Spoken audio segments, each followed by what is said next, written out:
Hola, espero que todos y todas se encuentren bien. El tema de hoy son los espacios métricos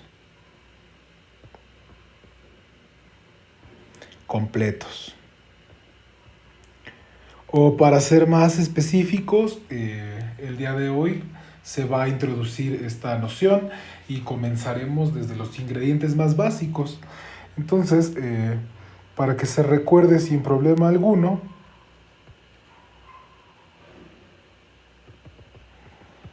voy a traer a la pantalla la definición de convergencia de una sucesión. Entonces, si se considera X un espacio métrico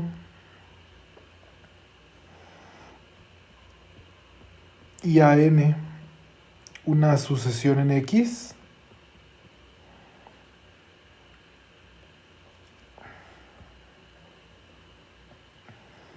y un punto más en el espacio,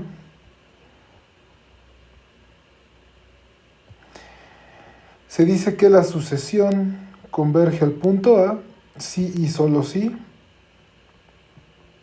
dado un épsilon positivo, es posible encontrar un número natural de tal forma que todos los mayores a este natural indexan términos de la sucesión que se encuentran a menos de épsilon distancia de A. Pues para hacer un dibujito, uno tiene por aquí así la sucesión, por acá anda el punto A. Lo que dice esta definición es que no importa qué radio se tome, existe como que algún momento, ¿no?, a partir del cual ya todos los puntos de la sucesión indexados con números naturales más grandes que el que existe se van a quedar adentro de esta bolita. Ahora, aquí la definición de convergencia se da a partir de tener dos cosas, ¿no?, una sucesión y un punto, y estamos formalizando la idea de que los elementos de la sucesión se acerquen tanto como deseamos a un punto, y ahí es cuando le llamamos convergencia. De entrada, ninguno de estos tiene por qué ser A, ¿no? Por ejemplo, la sucesión 1 entre n más 1 con n desde 0 hasta infinito converge precisamente a 0, y para ningún natural se tiene que 1 entre n más 1 es 0, ¿no? Entonces es una cuestión de ir aproximando cosas, ¿vale? Entonces, para empezar a hablar de los espacios métricos completos, vamos a ocupar las sucesiones. Es decir, las sucesiones van a ser aquello con lo que nosotros vamos a estudiar la completud de los espacios métricos. ¿Por qué hacemos esto? Bueno, quiero traer al recuerdo uno de los grandes momentos en el curso de cálculo donde el profesor o la profesora están explicando el teorema del valor intermedio. Voy a hacer yo un simple dibujito. Se tienen los espacios, los ejes, y el teorema del valor intermedio predica, ¿no?, sobre una función continua que tiene un intervalo cerrado A, B, subconjunto de los números reales. Y este dice que si se tiene que f de A es menor estricto que 0 y f de B es mayor estricto que 0, y tenemos que f es una función continua, entonces lo que dice el teorema del valor intermedio es que podemos encontrar un psi de tal forma que cuando evaluamos al psi con la función, eso nos da 0. Entonces aquí es donde se da uno de los grandes momentos de dramatismo, porque a veces el profesor o la profesora justo se preguntan ¿qué pasaría si cuando le metemos lupa aquí, esta cosa nos dice que hay un hoyo, ¿no?, y la función fue tan perversa que fue y se metió ahí justamente, ¿no? Y entonces, pues en realidad este psi no existe, dice el profesor o la profesora de cálculo, ¿no? Dice, ese psi no existe. Y entonces se pregunta por un hoyo en la recta. Ahora, ¿cómo se soluciona este problema? Bueno, pues primero que nada es que cualquier teoría que trate de rescatar el cálculo, cualquier base de axiomas o leyes o reglas que se les ocurra para esto, si permiten que haya hoyos en la recta, entonces de entrada eso no sirve, ¿no? Esta es una de las cosas que no se quiere. ¿Y por qué no se quiere? Pues les recuerdo que en parte lo que se está haciendo es que se trata, ¿no?, con los reales de emular esta idea de la recta real, ¿no?, de la línea recta de Euclides. Y pues una de estas cosas, una de las características así intrínsecas que nadie va a dudar de la línea es que tenga hoyos como tal, ¿no? Entonces eso es una cosa que se va a tener que tratar de rescatar desde el cálculo. En el cálculo existen varias formas de introducir la noción de completud. Una de ellas es el axioma del supremo, que dice que cualquier subconjunto no vacío de reales tiene supremo, ¿no? Para cualquier subconjunto de reales, si no es vacío el subconjunto, entonces existe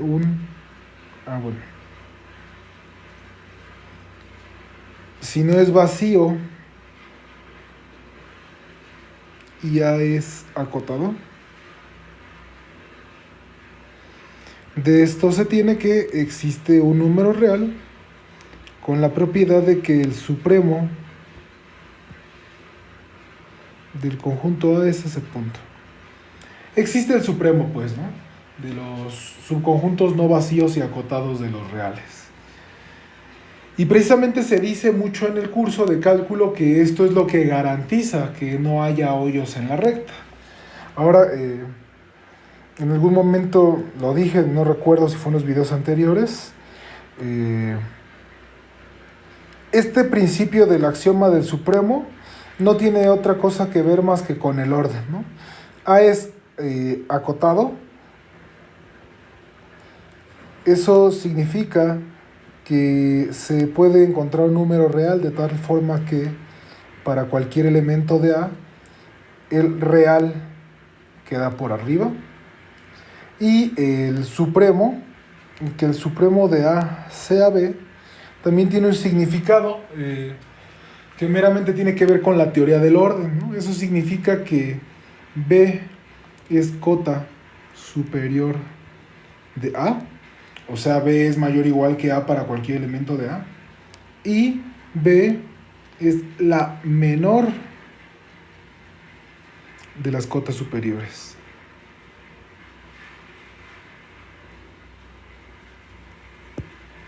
¿Ok? Y entonces pues aquí sale, ¿no? Orden, orden, orden, orden.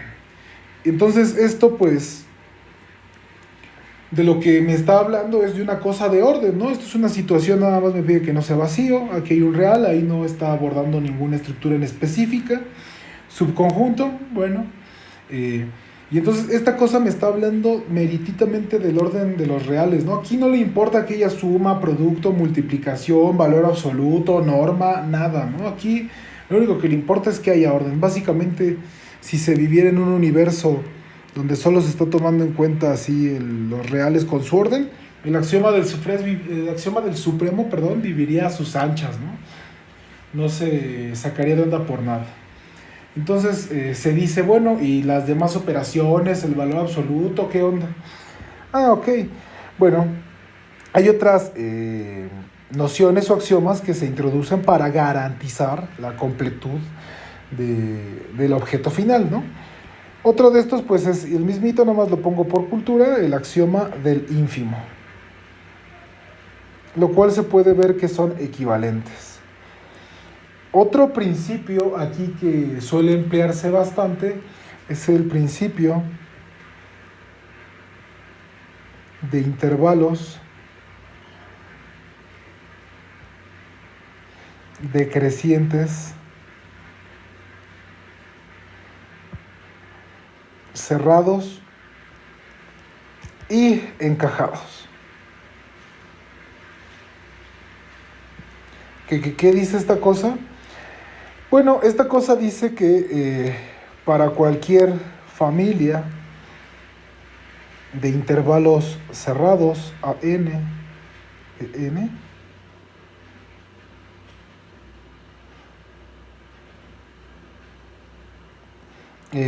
que tenga algunas propiedades. Una de ellas es que para cualquier natural que nos tomemos, lo voy a ponerme un poco abajo, permítanme.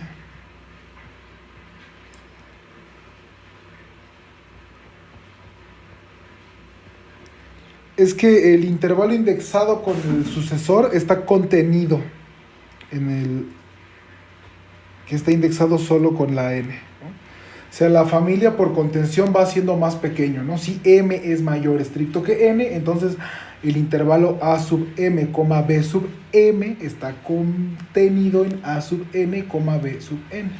Por inducción, ¿no? Se checa eso con base en esto. Que sea decreciente. Encajados es esto. Ahora, que sean decrecientes aquí se refiere precisamente al tamaño, ¿no? Y fíjense aquí cómo lo podemos poner. El límite, cuando n se va a infinito, del valor absoluto de bn menos an, que es la longitud del intervalo, esto es 0. O sea, se requiere aquí que los intervalos no solo vayan uno estando dentro del otro, sino que también la longitud de los intervalos se vaya a 0. ¿Vale? Vale, pues esa es para cualquier familia de intervalos que cumpla esto. Entonces la intersección de todos estos es distinta del vacío. A ver, permítanme explicar porque esto ya sé que está muy feo, ¿no? Entonces, este es el principio de intervalos o de bolas encajadas, cerradas y decrecientes, ¿no?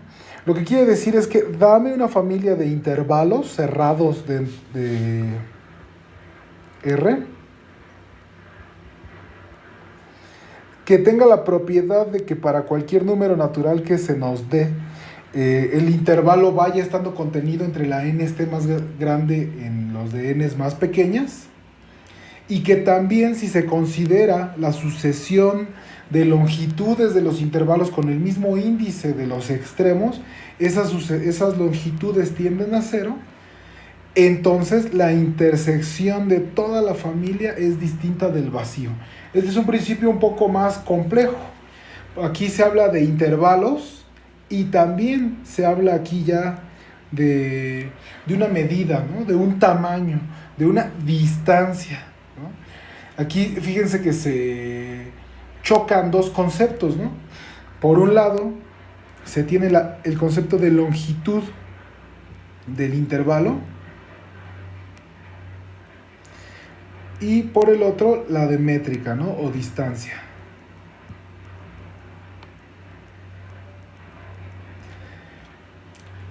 Esto de aquí, pues otra vez es una situación estructural de pura contención.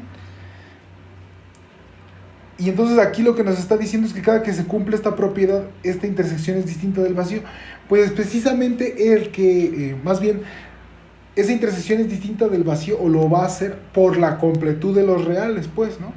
O esto se pone como axioma para que cualquier cosa que lo cumpla sea un modelo de los reales, ¿no? Y aquí entran estas dos situaciones.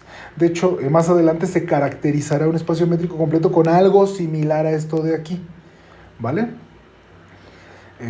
Ahorita no voy a abundar en lo de la longitud, pero bueno, esta es una propiedad un tanto topológica, la verdad, de los reales. Pues no voy a abundar mucho en ella. ¿Cuál es la que sí nos interesa así a fondo? La de sucesiones fundamentales. Esta es una cosa que a veces se ve en los cursos de cálculo, no sé quién lo vea. Yo tomé cálculo con Javier Fernández y él sí lo vio. Y aquí precisamente él introduce esta artillería para hablar de completud de R, ¿no? Y lo que se dice es que introduce esta artillería porque además permite ir más lejos y justamente es lo que vamos a hacer, ¿no? Permítanme poner esto acotado aquí y lo voy a poner así muy fácil, aquí nada más muy gacho para que veamos el siguiente video. Y es que el principio dice toda sucesión fundamental en R converge. Y uno dice, órale, ¿qué es que sea fundamental? Eso sí lo dejo para el próximo video. Pero noten, quiero recapitular por qué empecé con el choro que empecé. Por un lado, se habló de una sucesión y por otro lado del límite. Nosotros y nosotras hemos hablado de cuando esta sucesión converge a A, pero también se puede hablar solo de la sucesión. Vamos a decir que es convergente si existe este A tal que la sucesión converge. Entonces, de alguna manera, ya se puede hablar nada más de estas sucesiones que convergen o no. Entonces, pues no hay bronca con decir toda sucesión fundamental en R converge. Y uno dice, ah, pero ¿qué es fundamental?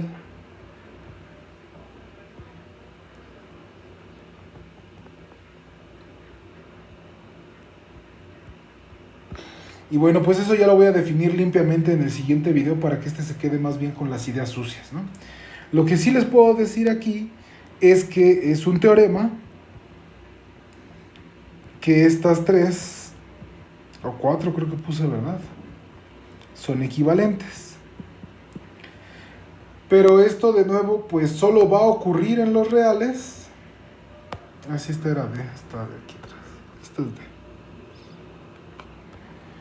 Pero esta equivalencia solo va a ocurrir en los reales, pues porque los reales son una cosa con muchísima estructura, ¿no? O sea, los reales se piensan con su orden, y entonces ahí entra el axioma del supremo. Se piensan con un valor absoluto, y ese valor absoluto por un lado induce una métrica, y por el otro lado induce una medida. Eso no es de nuestra incumbencia ahora, pero esto de aquí sí, ¿no? Entonces... y bueno, también tiene otras operaciones algebraicas por ahí, ¿no? Pero ahorita con esto es suficiente. Entonces, pues es de nuestro interés abundar en esta parte, ¿no? Tratar de aislar un principio que así como nos permitió recrear esta idea intuitiva de que la recta no tenía hoyos en la teoría formal a través de los axiomas, ahora nos permita irnos a cualquier espacio métrico y hablar ahí de completud.